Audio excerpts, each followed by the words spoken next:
कह सकते हैं कि भारत में भी जन ज़ी क्रांति का हो सकता है हुँ, आगाज़ हो जाए। और कॉकरोच जनता पार्टी के जो संस्थापक हैं हुँ, अभिजीत दीपके, हुँ, वो अमेरिका से रवाना हुँ, हो चुके हैं। हुँ, अब दर्शकों को पूरा मामला मालूम होगा। 15 मई को जो हमारे मुख्य न्यायाधीश हुँ, हैं सूर्यकांत साहब, उन्होंने बेरोज़गारों की तुलना कॉकरोच से कर दी थी, तिलचट्टों से कर दी थी। हुँ, और अगले ही दिन यानी कि 16 मई को हुँ, अमेरिका के बोस्टन यूनिवर्सिटी में एक भारतीय छात्र है अभिजीत दीपके, हुँ, उसने ऑनलाइन एक पार्टी खड़ी कर दी, हुँ, कॉकरोच जनता पार्टी। हाँ, और देखते देखते ये पार्टी इतनी ज़्यादा लोकप्रिय हो गई कि इंस्टाग्राम पर इसके 2 करोड़ से ज़्यादा हुँ, फॉलोअर्स आ गए और इसने हुँ, भाजपा को भी, बीजेपी को भी काफ़ी पीछे छोड़ दिया। हुँ, और सरकार इससे घबरा भी गई। सरकार ने इसका जो एक्स का अकाउंट होता है, ट्विटर अकाउंट, वो हाँ, बंद करवा दिया। लेकिन फिर इसने दूसरा अकाउंट खोल लिया। उसके बाद अभिजीत दीपके ने ऐलान किया कि वो कल यानी 6 जून को हुँ, दिल्ली पहुंचेंगे और जंतर मंतर पर एक बड़ा सा हुँ, आंदोलन खड़ा करेंगे। हुँ, और आंदोलन की मुख्य मांग रहेगी कि हुँ, भारत के जो शिक्षा मंत्री हैं हुँ, धर्मेंद्र प्रधान, हाँ, वो इस्तीफ़ा दे दें। क्योंकि पिछले कुछ सालों में लगातार जो परीक्षाएं हो रही हैं हुँ, उसमें पेपर लीक हो रहा है। अभी 3 मई को जो नीट की परीक्षा हुई थी उसमें 22 लाख बच्चों ने परीक्षा दी थी, उसका पेपर लीक हो गया। और मोटा-मोटी माना जा रहा है कि लगभग 1 करोड़ लड़के-लड़कियाँ हुँ, इन रद्द हुई परीक्षाओं से प्रभावित हुए हैं। तो अब आर-पार की लड़ाई के मूड में कॉकरोच जनता पार्टी आ गई है। अभी उसने 2-3 दिन पहले अपने 3 प्रवक्ताओं की भी सूची जारी की है। हुँ, पूरा इसमें देश के कोने-कोने से युवा लोग चल पड़े हैं। कल लगता है लाखों की भीड़ होगी। और सोनम वांगचुक जैसे जो बहुत बड़े सामाजिक कार्यकर्ता हैं, सम्मानित कार्यकर्ता हैं, हुँ, उन्होंने भी इसको मतलब अपना समर्थन देने की घोषणा की है। वो भी कल जंतर मंतर पर पहुँचेंगे। तो कहीं न कहीं ये मतलब मोदी सरकार के लिए खतरे की घंटी है, क्योंकि पिछले साल ऐसे ही जेन ज़ी की क्रांति नेपाल में हुई थी, हाँ, तो वहाँ के प्रधानमंत्री का बोरिया बिस्तर बंध गया था। तो यदि ये क्रांति बढ़ती है, तो मोदी सरकार के बुरे दिन आने वाले हैं। हाँ। कॉकरोच जनता पार्टी कहती है कि इस्तीफा देना चाहिए शिक्षा मंत्री को। क्या जो 5 स्टूडेंट की जान गई है, इस्तीफा देने से वो वापस आ जाएगी? उसको इंसाफ कौन देगा? नहीं, नहीं, इस्तीफ़ा देने से तो किसी की हाँ, जान नहीं लौटेगी। हाँ, और 5 तो मुझे लगता है आधिकारिक हैं। हुँ, कहा जाता है कि लगभग 17 बच्चों ने हुँ, खुदकुशी की है, आत्महत्या की है। हुँ, जान तो किसी की नहीं वापस आ सकती है।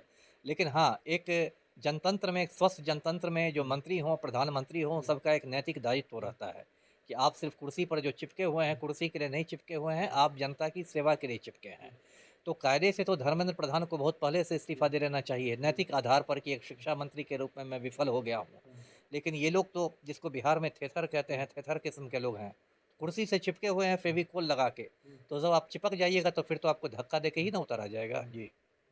सोनम वांगचुक है, उसके बाद प्रकाश राज जो एक बहुत बड़े एक्टर हैं, वो भी बोलते हैं समर्थन देंगे। जी, जी, वो भी पहुँच रहे हैं। प्रकाश राज दक्षिण भारतीय फ़िल्मों का एक बड़ा नाम है हुँ, और काफ़ी ज़्यादा वो हमलावर रहते हैं। हाँ, मतलब मोदी सरकार पर इस वजह से उनको कीमतें भी चुकानी पड़ी है, उनको फ़िल्मों में अब काम भी मिलना बंद हो गया है। हुँ, वो भी पहुँच रहे हैं और कल मुझे लगता है कुछ और चौंकाने वाले चेहरे हुँ, भी आएँगे, हुँ, जो जंतर-मंतर में देखे हुँ, जाएँगे। हुँ, तो एक बड़ा आंदोलन, जैसे कि एक समय डॉक्टर मनमोहन सिंह के समय अन्ना आंदोलन हुआ था हाँ, और उसने सरकार को हिला दिया था।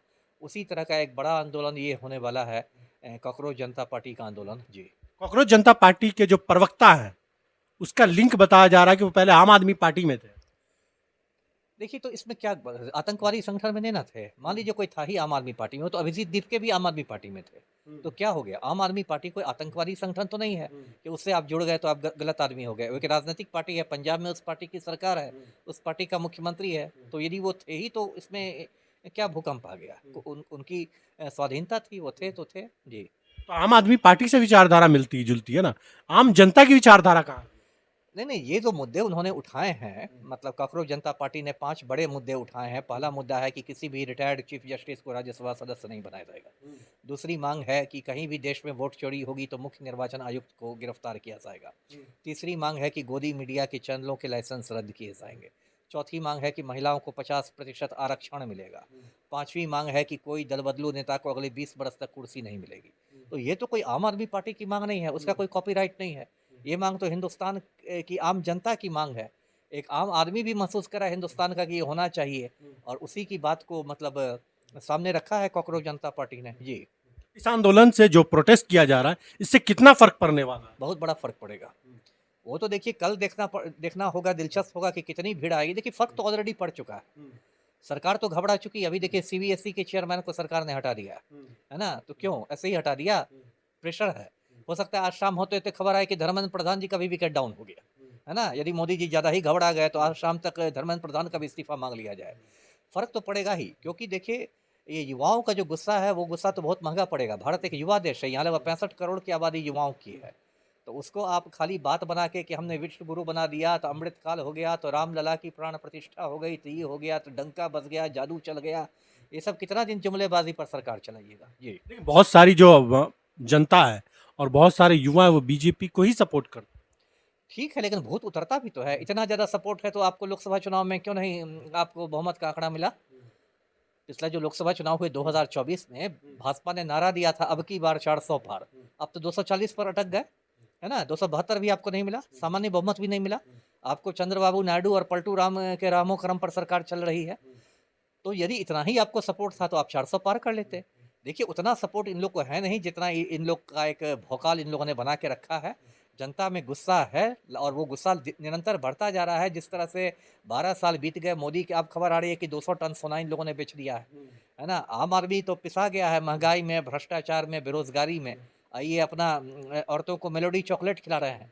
तो गुस्सा तो बढ़ता जा रहा है। अब कब तक लोगों को उल्लू बना के शासन कीजिएगा? जी। और सोनम वांगचुक ने एक बात कही है कि एयरपोर्ट से अगर हमें जंतर मंतर तक जाने दिया जाएगा तो मतलब डर है कि बीच में कुछ हो जाए, नहीं, अरेस्ट कर लिया वो डर जाए। तो वाजिब है, वो डर तो वाजिब है। देखिए ये लोग हर आंदोलन को कुचलना चाहते हैं, है ना? आपने देखा होगा जब से मोदी की सरकार बनी है 12 सालों से कोई भी आंदोलन हुआ है, चाहे किसान आंदोलन हो या आपको शाहीन बाग वाला आंदोलन हो या जेएनयू का हो या अभी हाल में नोएडा में मजदूरों का आंदोलन हुआ था, ये उस आंदोलन को एक तो बदनाम करने की कोशिश करेंगे। किसान आंदोलन हुआ तो कहने लगे कि ये खालिस्तानियों का आंदोलन है।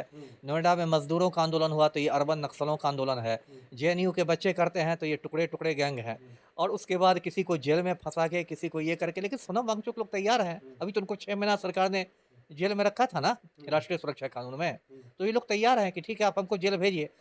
और जेल भेजने से सरकार जितना दमन चक्र चलाएगी, ये आंदोलन उतना मजबूत होगा। उसके बाद देश के कोने-कोने में शुरू हो जाएगा आंदोलन। कश्मीर से कन्याकुमारी तक भेजते रहिए, कितनों को जेल भेजिएगा? 142 करोड़ का देश है, कितनों को आप जेल भेजिएगा? आपका जेल में जगह खत्म हो जाएगी, है ना? ऐसे थोड़े होता है। माहौल से तो लग रहा है कि मोदी की उल्टी गिनती शुरू हो गई है। जो सरकार में घबराहट है, हड़बड़ाहट है, वो तो लग रहा है कि सरकार की उल्टी गिनती शुरू हो गई है और सरकार पर बहुत ज़्यादा दबाव है। देखिए किस तरह से मोदी ने भारत को लगता है बिल्कुल अमेरिका का गुलाम बना के रख दिया है। अमेरिका का विदेश मंत्री आता है, वो दिल्ली में कहता है कि भारत को वेनेजुएला से तेल खरीदना पड़ेगा और फिर वेनेजुएला की राष्ट्रपति पहुँच जाती है। हम अमेरिका के कोई गुलाम हैं क्या? लेकिन जिस तरह से नरेंद्र मोदी सरेंडर मोदी बन गए हैं, जिस तरह से अमेरिका के हुक्म पर ऑपरेशन सिंदूर बंद होता है, जिस तरह अमेरिका के हुक्म पर रूस से हम तेल खरीदना बंद करते हैं, तो ये तो लगता है कि भारत को अमेरिका का ये बना दिया गया, उपनिवेश बना दिया गया है। जी।